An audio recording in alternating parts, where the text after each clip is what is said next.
Child, we got some good stuff to talk about today, and I'm not going to try to make this long. I really just want to touch on a few points, drop some vital gems that I need to share with you all because this is some stuff that we need to put on the table. All women need to know this. So, I recently, like many of you, watched Young Miami's first episode of her new podcast on Revolt called Carisha Please. As you know, Revolt was founded and is owned by Diddy, and this episode was her very first episode of her podcast. And quite frankly, if I'm her, I'm not even bringing Diddy out. So she brings Diddy out on her very first episode of her podcast. And of course, this is good PR given that everyone has been speculating as to what the status of their relationship is. And on the very episode of her podcast, Miss Miami took an L. Okay, Miss Miami took an L for the city. She took an L for the city girls. Don't debate me. The whole notion for what the city girls stand for has now been debunked. And this goes further to prove to young women who look up to women like the city girls and aspire to be like them is that they're not really living what they're rapping about, which allegedly is no feelings, sleeping around, scamming men, getting the bag by any means necessary, not falling in love, not trying to get caught up in a relationship, and just doing whatever they want to do. Okay, y'all know what a city girl mindset is. And I've said this before, so I'm going to say it again for the ones that are new to the wave. The only women that can take on a true city girl mentality, not one foot out, one foot in. I'm talking about a true city girl. The only women that can take on a true city girl mentality are the women that are very traumatized, very, very traumatized. The women that are struggling with childhood traumas, that have been sexually and physically abused, women that are very traumatized. Miss Miami is not a city girl. And what we also saw in this episode addresses the major difference between the mind of a woman and the mind of a man. And I know that many women think that they can have a man's mindset, but a part of femininity, a part of being a woman is understanding that we are not men. We are not wired the same as men, and actually appreciating that fact. So it doesn't matter what we say. It doesn't matter how much we front. It doesn't matter how much we tell our homegirls that we don't care. At the end of the day, our biological wiring would not allow us to fully be able to act or think like men unless we are very, very traumatized. Now, the biggest takeaway that I got from this entire interview that stood out to me the most, that it was just so clear, very clear, is that Miami and Diddy are on two different pages. If this is what situationships would do to the mind of a woman, which goes back to what I talked about regarding biological wiring.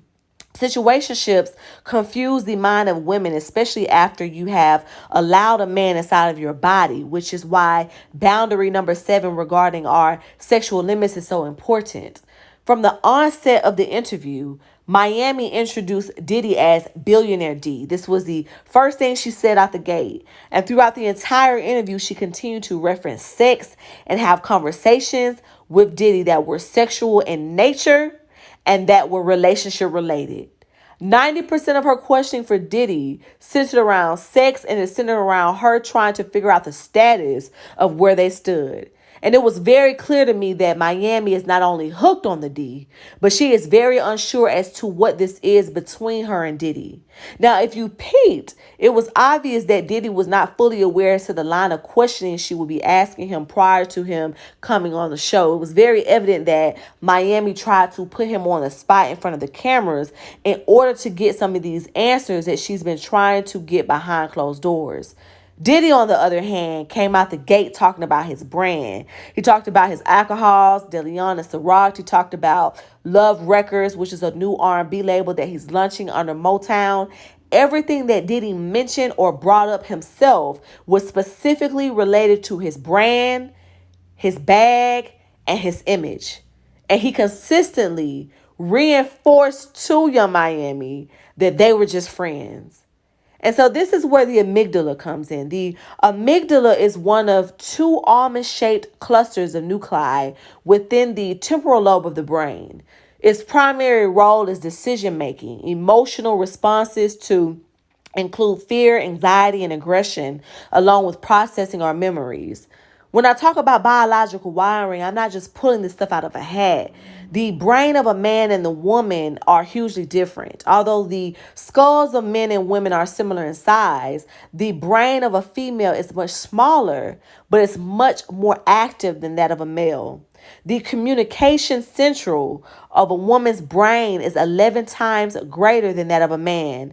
And the amygdala, the area in which controls the anxiety, the fear, and decision making, is much more active in a woman than a man. Listen to me very closely. When it comes to sex, women and men are very different, which is why I have said that women do not absorb sex in the way in which men do. When it comes to men, because their brains are not as complex as ours, initiation of the sexual response in men is less complex, it's faster, and it's more spontaneous than that of a woman's. A man's sexual interest can be easily aroused by a simple encounter, such as a seductive glance or an incidental brush. Unlike the male brain, which arouses more easily, the key to female sexuality turn on begins ironically with a brain turn off. The impulses which rush to our pleasure centers can trigger an orgasm only if the amygdala, aka the fear and anxiety center of the brain, have been deactivated. What does this mean? This means that in order for a woman to be sexually aroused, to be attracted, to long for her man, the part of her brain that controls her fears, her anxieties, her emotional responses, and more importantly, her decision making has to be turned off. And this is important. This is very important because the very thing that we as women need in order to make decisions with men, in order to figure out, are we making the good decision, in order to know whether or not we should be anxious, whether we should fear a situation, the very thing that we need in order to protect ourselves and to make good decisions with regards to men, our brains, our amygdalas have to be turned off in order for us to become sexually aroused by them. In order for us to want to have sex and get turned on by this man, our brains have to be turned off. You cannot make this up.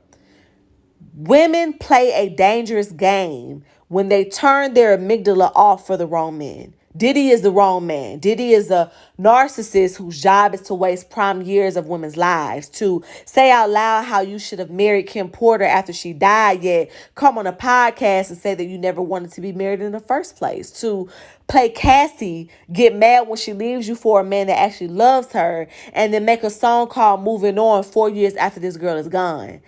To have a baby by a woman that you messed around with at the same time that you were with Kim Porter, months before Kim Porter gave birth to her own kids. Diddy could care less about Carisha. He's more worried about himself, and his relationship history proves this. His track record speaks for itself.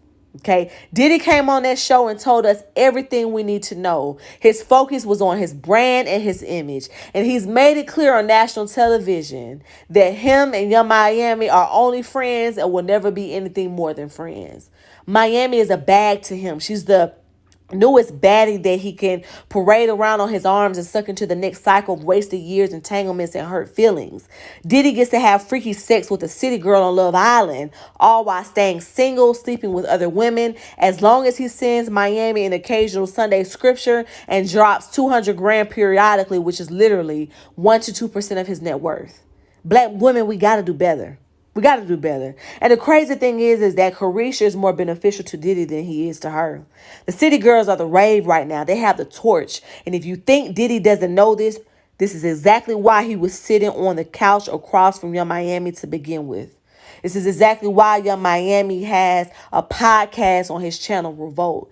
This is business to Diddy, nothing more, nothing less. True narcissist style. With men, you do not even have to say much. Okay, all you got to do is listen. All you got to do is sit back and allow them to talk. That's the problem. We got to start listening to men talk. Okay, all of us heard exactly what Diddy said on that stage. Every single one of us. All of us were clear about where Diddy stood when it came to Miami, except Miami.